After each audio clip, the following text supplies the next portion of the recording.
कहानी की शुरुआत एक बुजुर्ग कपल ऑन्ड्रे और हेनरी से होती है। दोनों अपने घर में आराम से बैठकर किसी महिला के आने का इंतजार कर रहे थे। तभी उन्हें बाहर किसी के आने की आवाज सुनाई देती है। दोनों तुरंत बाहर जाते हैं। अगले ही पल वे एक प्रेग्नेंट महिला को जबरदस्ती पकड़कर घर के अंदर घसीट लाते हैं। ऑन्ड्रे हेनरी से कहती है कि बेबी का ध्यान रखना। इतना कहकर वह महिला के सिर पर जोरदार वार कर देती है और वह तुरंत बेहोश हो जाती है। इसके बाद हेनरी उसे एलिवेटर की मदद से ऊपर वाले कमरे में ले जाता है, जबकि ऑन्ड्रे नीचे आकर घर का दरवाजा बंद कर देती है। कुछ समय बाद महिला की आंख खुलती है। उसके हाथ पैर बंधे हुए थे और उसके मुंह पर भी कपड़ा बंधा हुआ था। तभी उसे महसूस होता है कि कोई छोटा बच्चा उसके चेहरे को छू रहा है। वह घबराकर उठती है और सामने एक छोटे लड़के को खड़ा देखती है। वह मुस्कुराते हुए उसे हेलो कहता है। तभी कमरे के बाहर से ऑन्ड्रे की आवाज आती है कि लगता है वह जाग गई है। कुछ ही देर बाद हेनरी भी कमरे में आ जाता है। ऑन्ड्रे अपना परिचय देते हुए बताती है कि उसका नाम ऑन्ड्रे है और उसके पति का नाम हेनरी है। फिर वह उस महिला से कहती है कि उसे अगवा करने का यही सबसे सही तरीका था ताकि किसी को उन पर शक न हो। वह यह भी भरोसा दिलाती है कि वे न तो उसे नुकसान पहुंचाएंगे और न ही उसके होने वाले बच्चे को। इसके बाद ऑन्ड्रे हेनरी से बाहर जाकर एक टेस्ट करने के लिए कहती है। हेनरी घर से बाहर चला जाता है। इधर कमरे के अंदर शैनन जोर जोर से मदद के लिए चिल्लाने लगती है। बाहर खड़ा हेनरी तुरंत ऑन्ड्रे को फोन करके बताता है कि घर के बाहर शैनन की आवाज बिल्कुल भी सुनाई नहीं दे रही, यानी उनका प्लान पूरी तरह सफल था। अब शैनन उनसे पूछती है कि आखिर वे उससे चाहते क्या है। इस पर ऑन्ड्रे जवाब देती है कि वे अपने पोते जैक्सन को वापस इस दुनिया में लाना चाहते हैं। यह सुनकर शैनन सामने खड़े छोटे लड़के की तरफ इशारा करके पूछती है कि क्या यही जैक्सन है। शैनन की यह बात सुनकर ऑन्ड्रे खुद हैरान रह जाती है। वह पूछती है कि क्या तुम उसे सच में देख सकती हो। इसके बाद वह बताती है कि जैक्सन की तो बहुत पहले मौत हो चुकी है, यानी शैनन जिस छोटे लड़के को देख रही थी वह कोई इंसान नहीं बल्कि एक आत्मा थी। इसके बाद ऑन्ड्रे कमरे में म्यूजिक चला देती है और कहती है कि जैक्सन को म्यूजिक बहुत पसंद था। फिर वह शैनन को उसी आत्मा के साथ कमरे में अकेला छोड़कर बाहर चली जाती है। बाहर आकर ऑन्ड्रे हेनरी को बताती है कि जैक्सन ने खुद को शैनन को दिखाया है। यह सुनकर हेनरी बहुत खुश हो जाता है। इसके बाद वह अपने काम पर निकल जाता है। रास्ते में उसकी मुलाकात रोरी नाम के एक आदमी से होती है। दूसरी तरफ ऑन्ड्रे वापस शैनन के कमरे में आती है। वह उसके लिए विटामिन लेकर आती है और साथ ही उसकी जेब से उसका मोबाइल फोन और कुछ दवाइयां भी निकाल लेती है। फिर ऑन्ड्रे अपने चश्मे लेने के लिए कुछ देर के लिए कमरे से बाहर चली जाती है। जैसे ही शैनन को मौका मिलता है वह तुरंत अपना फोन उठा लेती है, लेकिन तभी ऑन्ड्रे वापस आ जाती है और उसे रंगे हाथों पकड़ लेती है। इसके बाद ऑन्ड्रे खुद शैनन का फोन अनलॉक करती है और उसके सोशल मीडिया से एक आदमी को मैसेज भेज देती है कि वह उससे बाद में आकर मिले। फिर वह हेनरी को फोन करके बताती है कि काम हो चुका है। उधर हेनरी अपने क्लिनिक में पहुंच चुका था। उसकी असिस्टेंट उससे पूछती है कि शैनन आज अपॉइंटमेंट पर क्यों नहीं आई, क्योंकि उसकी डिलीवरी डेट अब काफी करीब थी। हेनरी झूठ बोलकर बात को टाल देता है। इसके बाद कहानी फ्लैशबैक में चली जाती है। वहाँ ऑन्ड्रे और हेनरी एक बहुत पुरानी रहस्यमयी किताब के साथ बैठे होते हैं। वे एक मरे हुए कौवे को दोबारा जिंदा करने की तैयारी कर रहे थे। ऑन्ड्रे उस किताब में लिखा हुआ एक रहस्यमयी मंत्र पढ़ना शुरू करती है। कुछ ही पलों बाद मरा हुआ कौवा सचमुच दोबारा जिंदा हो जाता है। यह देखकर हेनरी डर जाता है। उसे ऑन्ड्रे का यह सब करना बिल्कुल पसंद नहीं आता, लेकिन ऑन्ड्रे कहती है कि वह सिर्फ यह साबित करना चाहती थी कि यह रहस्यमयी किताब सच में काम करती है। इसके बाद कहानी फिर वर्तमान में लौट आती है। ऑन्ड्रे और हेनरी एक कम्युनिटी सेंटर पहुंचते हैं ताकि लोगों को उन पर किसी तरह का शक न हो। वहाँ उनकी मुलाकात लैन नाम के एक आदमी से होती है। लैन उन्हें बताता है कि उसे वैसी दूसरी किताब नहीं मिली जैसी उनके पास पहले से मौजूद है। यह सुनकर ऑन्ड्रे नाराज हो जाती है क्योंकि उसे डर था कि कहीं लैन इस किताब के बारे में किसी और को न बता दे। इसके बाद तीनों एक हॉल के अंदर जाते हैं जहाँ कई लोग काले रंग के कपड़े पहन रहे थे। सभी लोग काली मोमबत्तियां जलाते हैं और फिर वहाँ मौजूद मुख्य पुजारी एक रहस्यमयी रिचुअल शुरू करती है और सेटन की प्रार्थना करने लगती है। कहानी फिर एक फ्लैशबैक में चली जाती है। हेनरी अपने क्लिनिक में शैनन का चेकअप कर रहा था। जांच पूरी होने के बाद वह उसे बताता है कि वह प्रेग्नेंट है, लेकिन यह खबर सुनकर शैनन बिल्कुल भी खुश नहीं होती। वह उदास होकर कहती है कि उसे अपने होने वाले बच्चे के पिता का नाम तक नहीं पता। हेनरी उसे शांत करने की कोशिश करता है, लेकिन उसी समय वह चोरी छिपे अपनी पत्नी ऑन्ड्रे को एक मैसेज भेज देता है। मैसेज में वह लिखता है कि उसे सही लड़की मिल गई है। इसके साथ ही वह शैनन की एक फोटो भी भेज देता है। इसके बाद कहानी फिर वर्तमान में लौट आती है। वही फोटो अब शैनन के कमरे की दीवार पर लगी हुई दिखाई देती है।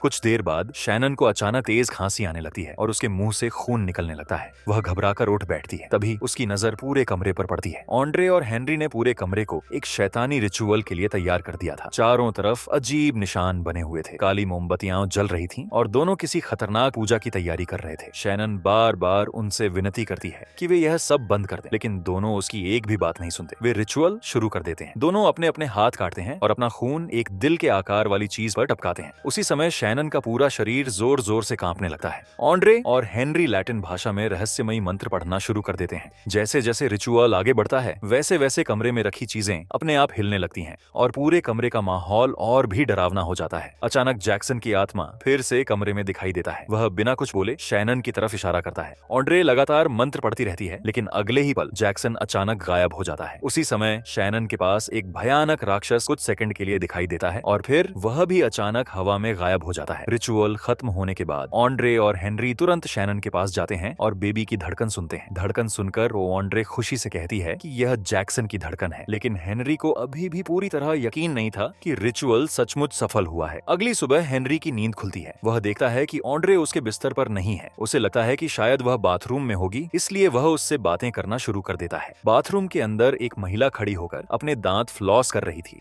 हेनरी उसे ऑन्ड्रे समझकर लगातार बातें करता रहता है। तभी अचानक उसके फोन पर ऑन्ड्रे का कॉल आता है। हेनरी एकदम चौंक जाता है क्योंकि इसका मतलब था कि बाथरूम में खड़ी औरत ऑन्ड्रे नहीं थी। वह अजीब औरत फ्लॉस करना बंद ही नहीं करती। उसके मुंह से निकलती फ्लॉस की लंबी डोरियां लगातार जमीन पर गिरती रहती हैं। फिर वह धीरे धीरे हेनरी की तरफ चलने लगती है। हेनरी डर के मारे पीछे हट जाता है। तभी असली ऑन्ड्रे कमरे में आ जाती है और वह रहस्यमयी औरत अचानक गायब हो जाती है, जैसे वह कभी वहां थी ही नहीं। कुछ देर बाद हेनरी अपने ऑफिस में काम कर रहा होता है। तभी वहां डिटेक्टिव बेलॉज आती है। वह उसे बताती है कि शैनन अब एक मिसिंग पर्सन है और वह उसकी आखिरी गतिविधियों की जांच कर रही है। हेनरी झूठ बोलते हुए कहता है कि शैनन ने अपनी अपॉइंटमेंट कैंसिल कर दी थी, लेकिन तभी उसकी असिस्टेंट उसे याद दिलाती है कि उसने पहले तो कहा था कि शैनन उसके घर के पास से गुजरते हुए दिखाई दी थी। हेनरी की दोनों बातें आपस में बिल्कुल नहीं मिलती। डिटेक्टिव बेलोज उसकी बातों पर भरोसा नहीं करती और शक भरी नजरों से उसे देखकर वहां से चली जाती है। डिटेक्टिव के जाते ही हेनरी तुरंत ऑन्ड्रे को फोन करता है और उसे पूरी बात बता देता है, लेकिन ऑन्ड्रे इस बात से बिल्कुल खुश नहीं होती कि हेनरी ने पहले वाला प्लान बदल दिया और डिटेक्टिव के सामने अलग अलग बातें कही थी। दोनों समझ जाते हैं कि अब पुलिस धीरे धीरे उनके करीब पहुंच रही है। तभी अचानक घर के दरवाजा पर नॉक इन न्यूज वॉक होने लगती है। ऑन्ड्रे दरवाजा खोलती है तो बाहर एक छोटा गोस्ट खड़ा था जो ट्रिक और ट्रीट करने आया हुआ दिखाई देता है। ऑन्ड्रे उसे नजरअंदाज करके दरवाजा बंद कर देती है, लेकिन अगले ही पल फिर से नॉक होती है। इस बार वह पीछे वाला दरवाजा खोलती है, लेकिन वही गोस्ट वहां भी खड़ा मिलता है। वह घबराकर वह दरवाजा भी बंद कर देती है, लेकिन घोस्ट यही नहीं रुकता। अब वह घर के अंदर वाले एक दरवाजे पर नॉक करने लगता है। ऑन्ड्रे डरते हुए ऊपर जाती है ताकि हेनरी को फोन कर सके। उसी समय उसे पूरे घर में किसी के तेजी से दौड़ने की आवाज सुनाई देती है। वह नीचे झांकती है तो वही छोटा गोस्ट पूरे घर में इधर उधर भाग रहा था। आखिरकार उसका फोन हेनरी से लग जाता है और वह उसे घर में हो रही सारी अजीब घटनाओं के बारे में बताती है। हेनरी उससे कहता है कि उसे अपनी सोल दे दो। ऑन्ड्रे उस घोस्ट का पीछा करते हुए एलिवेटर तक पहुंचती है, लेकिन जैसे ही एलिवेटर का दरवाजा खुलता है उसका दिल दहल जाता है। वही छोटा घोस्ट अब एक बहुत बड़े और बेहद डरावने रूप में उसके सामने खड़ा था। इसके बाद शैनन कमरे में अकेली रह जाती है। वह मौका देखकर वहां से भागने की कोशिश करती है। जैसे ही वह अपने हाथों की बेड़ियां खोलने लगती है, अचानक उसे अपने बिस्तर के पास एक आदमी दिखाई देता है। वह आदमी ऐसा लग रहा था जैसे उसका दम घुट रहा हो। वह बुरी तरह तड़प रहा था और कुछ ही सेकंड बाद धीरे धीरे खड़ा हो जाता है। फिर वह पूरे कमरे में घूमने लगता है। अचानक उसकी नजर शैनन पर पड़ती है। वह धीरे धीरे उसकी तरफ बढ़ता है और अगले ही पल शैनन के ऊपर चढ़ जाता है। इसके बाद वह उसके प्रेग्नेंट पेट में अपने दांत गड़ा देता है। शैनन दर्द से जोर जोर से चीखने लगती है और बार बार ऑन्ड्रे को आवाज लगाने लगती है। उधर ऑन्ड्रे कमरे का दरवाजा खोलने की कोशिश करती है, लेकिन दरवाजा किसी अदृश्य ताकत की वजह से खुल ही नहीं रहा था। काफी कोशिशों के बाद जैसे ही दरवाजा खुलता है, वही दम घुटा हुआ गोस्ट तेजी से ऑन्ड्रे की तरफ दौड़ पड़ता है। उसी समय हेनरी भी वहां पहुंच जाता है और अगले ही पल वह घोस्ट अचानक हवा में गायब हो जाता है, जैसे वह कभी वहां था ही नहीं। उस रात हेनरी और ऑन्ड्रे सोने की तैयारी कर रहे होते हैं। हेनरी ऑन्ड्रे को बताता है कि उसने शैनन के घाव पर टांके लगा दिए हैं और अब वह ठीक हो जाएगी, लेकिन ऑन्ड्रे अब भी परेशान थी। उसे लगने लगा था कि शायद उन्होंने रिचुअल कहीं गलत कर दिया। उसे अभी तक यकीन नहीं हो रहा था कि जैक्सन सचमुच वापस आ रहा है। कहानी फिर फ्लैशबैक में चली जाती है।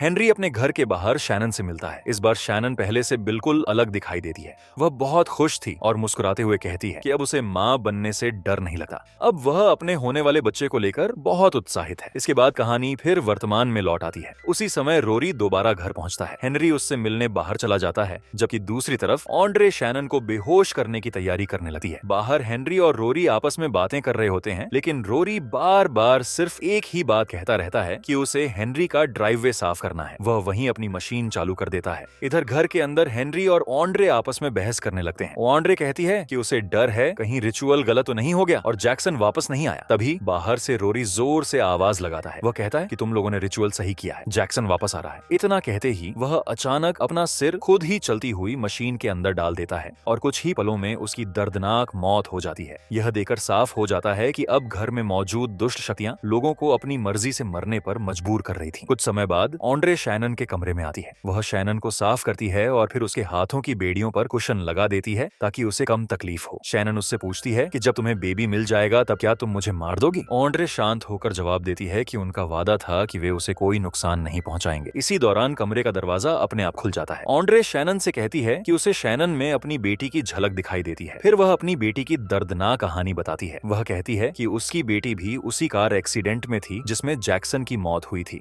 लेकिन उसकी बेटी की मौत उसी समय नहीं हुई थी। बाद में उसने इसी घर के एलिवेटर में खुदकुशी कर ली थी। यही वजह थी कि जैक्सन को वापस लाने की चाहत उनके लिए एक जुनून बन चुकी थी। दूसरी तरफ हेनरी रोरी की लाश को जंगल में दफना रहा होता है। तभी उसके फोन पर डिटेक्टिव बेलोस का कॉल आता है। वह कहती है कि उसे हेनरी से कुछ और सवाल करने हैं और वह लगभग 1 घंटे बाद उसके घर आने वाली है। हेनरी उससे कुछ जानकारी निकालने की कोशिश करता है, लेकिन डिटेक्टिव उसकी किसी भी बात का सीधा जवाब नहीं देती। अब हेनरी समझ जाता है कि पुलिस का शक लगातार बढ़ता जा रहा है। इधर कमरे में शैनन ऑन्ड्रे से एक रिक्वेस्ट करती है। वह कहती है कि अगर जैक्सन वापस आ जाए तो उसे भी जैक्सन की मां बनने दिया जाए। वह वादा करती है कि ऑन्ड्रे और हेनरी की मौत के बाद भी वह जैक्सन का पूरा ख्याल रखेगी और वे जो भी कहेंगे वह सब करेगी। तभी दरवाजे पर नॉक होती है। ऑन्ड्रे तुरंत शैनन के मुंह पर फिर से कपड़ा बांध देती है और कमरे का दरवाजा लॉक करके बाहर चली जाती है। लेकिन उसके जाते ही वह दरवाजा अपने आप अनलॉक हो जाता है, जैसे कोई अदृश्य शक्ति शैनन की मदद करना चाहती हो। उधर हेनरी जल्दी जल्दी घर लौटा है, लेकिन तब तक डिटेक्टिव बेलॉज वहां पहुंच चुकी होती है। वह शैनन के कमरे में खड़ी थी और उसने ऑन्ड्रे को हथकड़ी लगाकर अपने पास बैठा रखा था। डिटेक्टिव हेनरी से कहती है कि घुटनों के बल बैठ जाओ। उसी समय अंदर से शैनन लगातार मदद के लिए चिल्ला रही थी, लेकिन तभी एक बेहद डरावनी घटना होती है। डिटेक्टिव अचानक शैनन की तरफ मुड़ती है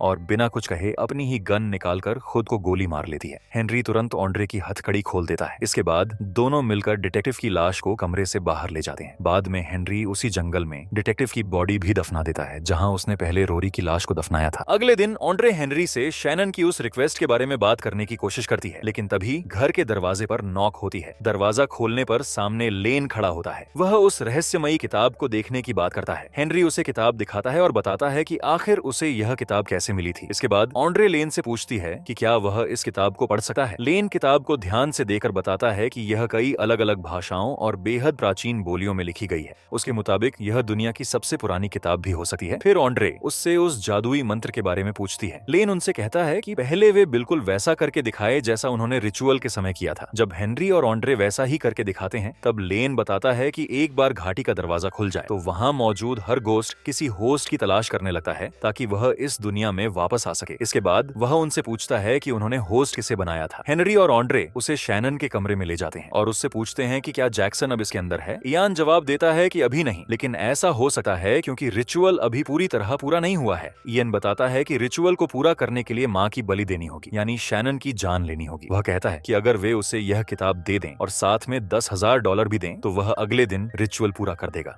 लेकिन तब तक उन्हें शैनन और खुद अपने चारों तरफ काला नमक बिछाकर रखना होगा ताकि बाकी गोस्ट उनसे दूर रहें। उस रात हेनरी, ऑन्ड्रे और शैनन तीनों उसी कमरे में रहते हैं। पूरे कमरे के चारों तरफ काला नमक फैला दिया जाता है। शैनन एक बार फिर हेनरी को समझाने की कोशिश करती है। वह कहती है कि वह जैक्सन की मां बनकर उसकी पूरी जिंदगी देखभाल कर सकती है, लेकिन हेनरी साफ कह देता है कि अब मोरल बातें करके उसे बदला नहीं जा सकता क्योंकि वह पहले ही शैतान के साथ समझौता कर चुका है। इसके बाद हेनरी शैनन को एक ऐसा सच बताता है जो उसने आज तक किसी को नहीं बताया था। वह कहता है कि जिस कार एक्सीडेंट में जैक्सन की मौत हुई थी उस समय कार ऑन्ड्रे चला रही थी, लेकिन उस हादसे के बाद सदमे की वजह से उसे यह बात याद ही नहीं रही। हेनरी यह सब सिर्फ ऑन्ड्रे को उसकी जिंदगी की सबसे बड़ी तकलीफ से बाहर निकालने के लिए कर रहा था। उसी समय डिटेक्टिव बेलॉज का घोस्ट फिर से कमरे में दिखाई देता है और एक बार फिर सबके सामने अपनी ही गन से खुद को गोली मार लेता है। यह भयानक दृश्य देखकर भी अब किसी को हैरानी नहीं होती क्योंकि ऐसी घटनाएं लगातार होने लगी थीं। दूसरी तरफ अपने बेसमेंट में बैठकर वही रहस्यमयी किताब पढ़ रहा होता है। तभी उसकी माँ उसे लंच के लिए ऊपर बुलाती है। लेन गुस्से में अपनी सारी चीजें उठाता है और घर से निकल जाता है। कुछ देर बाद वह हेनरी और ऑन्ड्रे के घर पहुंच जाता है। जैसे ही वह शैनन के कमरे में प्रवेश करता है, डिटेक्टिव बेलॉज का घोस्ट उसके पीछे दिखाई देता है, लेकिन इस बार घर में मौजूद कोई भी इंसान उसे देखकर नहीं चौंकता। वे बताते हैं कि वह पूरी रात बार बार ऐसा ही करता रहा है। लेन बिना समय गंवाए रिचुअल शुरू कर देता है। वह हेनरी और ऑन्ड्रे को किताब में लिखे हुए मंत्र पढ़ने के लिए कहता है। तभी डिटेक्टिव का गोस्ट फिर से दिखाई देता है। इयन कहता है कि काला नमक सिर्फ गोस्ट्स को धीमा कर सकता है, लेकिन बलि देना ही उन्हें पूरी तरह रोक सकता है। इसके बाद लेन और हेनरी घर के बाहर जाते हैं। इयान पूरे घर के आसपास कुछ जगहों की नाप लेता है और हेनरी से कुछ चीजों को खास जगह पर रखने के लिए कहता है। फिर वह हेनरी से साफ शब्दों में कहता है कि रिचुअल पूरा करने के लिए उसे बिना किसी झंझट समझा कि शैनन को मारना होगा। अगर उसने आखिरी पल में भी हिचकिचाहट दिखाई तो वहाँ मौजूद सभी लोग मारे जाएंगे। उधर कमरे के अंदर ऑन्ड्रे जमीन पर एक तारा बना रही होती है। शैनन उसे बातों में उलझाने की कोशिश करती है, फिर वह खाने की मांग करती है। ऑन्ड्रे खाना लेने के लिए कमरे से बाहर चली जाती है। जैसे ही वह बाहर जाती है, शैनन किसी तरह अपने हाथ खोल लेती है। इसके बाद वह अपने ऊपर पानी डाल लेती है और जोर जोर से चिल्लाने लगती है, मानो उसकी डिलीवरी शुरू हो गई हो। ऑन्ड्रे घबराकर तुरंत कमरे में वापस आती है और हेनरी को आवाज देती है। वह शैनन को डिलीवरी के लिए तैयार करने लगती है।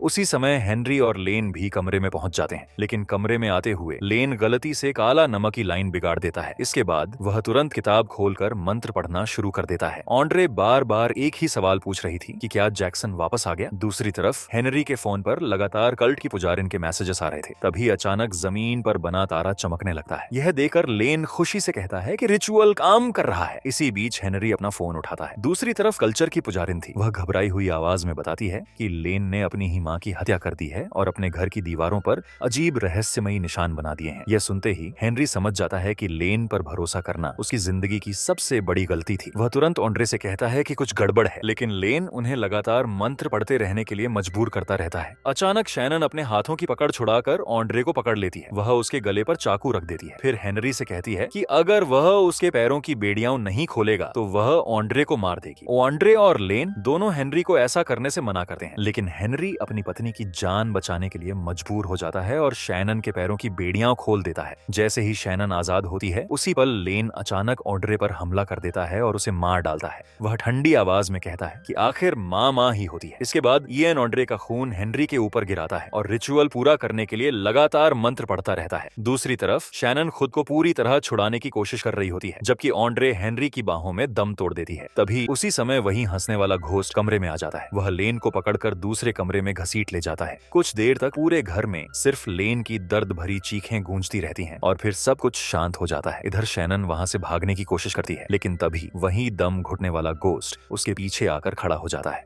हेनरी उसे देखकर शैनन से कहता है कि भाग जाओ और हमें माफ कर देना। उसके शब्दों से साफ पता चलता है कि अब उसे अपनी सारी गलतियों का पछतावा हो चुका था। उसी पल ऑन्ड्रे की लाश के अंदर से कोई भयानक चीज बाहर निकलने लगती है। उसे देखकर घर में मौजूद बाकी गोस्ट भी डर जाते हैं। कुछ ही पलों बाद हेनरी के साथ भी बिल्कुल ऐसा ही होता है। ऐसा लगता है जैसे उन दोनों की आत्माओं की जगह अब किसी दुष्ट शक्ति ने ले ली हो। इस मौके का फायदा उठाकर शैनन वहां से भाग निकलती है। रास्ते में उसे फिर वही हंसने वाला गोस्ट दिखाई देता है, लेकिन वह किसी तरह उससे बचकर आगे निकल जाती है। फिर दूसरे गोस्ट से भी बचते हुए वह घर के मेन दरवाजे तक पहुंच जाती है। जैसे ही वह दरवाजा खोलने वाली होती है, उसे बाहर वही विशाल गोस्ट दिखाई देता है। उसे देखकर शैनन डर जाती है और तुरंत दरवाजा बंद कर देती है। दूसरी तरफ ऑन्ड्रे और हेनरी की लाशों से निकली हुई भयानक क्रीचर्स अब पूरी तरह बाहर आ चुकी थीं। शैनन भागते भागते किचन में पहुंचती है, जहां उसे कार की चाबियां दिखाई देती हैं। लेकिन तभी डिटेक्टिव बेलोस का गोस्ट उसके सामने आ जाता है। इस बार वह शैनन से कहता है कि मैं तुम्हारी रक्षा करूंगी। ऐसा लगता है कि अब उसकी आत्मा शैनन को बचाने की कोशिश कर रही थी। उसी समय वह भयानक क्रीचर भी बेडरूम से बाहर निकल आता है। शैनन बिना एक पल रुके किसी तरह घर से बाहर निकल जाती है। बाहर उसे रोरी दिखाई देता है, लेकिन वह बिना रुके उसके पास से निकल जाती है। जाने से पहले वह एक बार ऊपर खिड़की की तरफ देखती है, जहां उसे जैक्सन दिखाई देता है, लेकिन अगले ही पल कोई अदृश्य ताकत उसे वहां से अपने साथ खींच ले जाती है और वह हमेशा के लिए गायब हो जाता है। शैनन जल्दी से अपनी कार में बैठती है और वहां से निकल जाती है, लेकिन जंगल से गुजरते समय उसे सड़क के बीचों बीच कोई खड़ा दिखाई देता है। वह दोबारा ध्यान से देखती है तो सामने एक प्रेग्नेंट महिला खड़ी थी। शैनन घबराकर अपने पेट की तरफ देखती है और वहां उसे खून दिखाई देता है। यही फिल्म दर्शकों के सामने कई सवाल छोड़ देती है। क्या रिचुअल सचमुच पूरा हो गया था? क्या जैक्सन वापस आया या किसी और दुष्ट शक्ति ने जन्म लेने की तैयारी कर ली थी? इन सवालों का जवाब फिल्म कभी नहीं देती और इसी रहस्य के साथ